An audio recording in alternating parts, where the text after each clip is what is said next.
team, moving him through that arena, and people were going out of their way to shake his hand and meet him.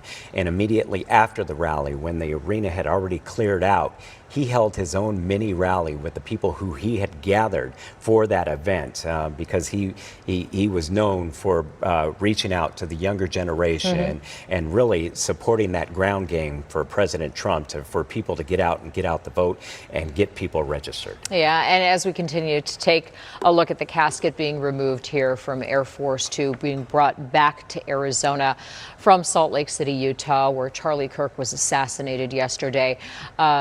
You know, the thing that a lot of people are talking about is his willingness to go into what were sometimes hostile crowds and to, as you were saying, Javier, earlier, say, debate me. Let's have a debate about the ideas. And he was not afraid to go out there and take on people who had different opinions. Now, he had sometimes very controversial opinions himself.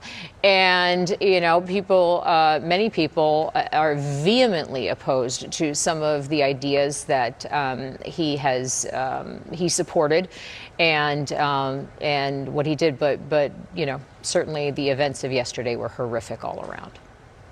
We're going to watch as they remove this casket from Air Force 2, and it's hard to make out where they're headed or how they're going to bring it down. I would imagine some sort of lift. And so this is the first time we're seeing that casket in the body of Charlie Kirk, who was assassinated yesterday, 31 years old, leaves behind a wife, Erica, who is a former Miss Arizona, and 2 young kids. Yeah, and that's have been one of the most difficult things to see is, you know, the images of the family together, some of the images that we've seen over the last day of one of his young children running up to him as he's being interviewed, and how much he loved and very clearly enjoyed having his family around him. You were talking about the personal relationship he had formed with Vance. And one of the things that kind of stood out was at one point, remember, Kurt as well as Vance, both kind of personally and politically, they were kind of skeptical about Donald Trump in 2016.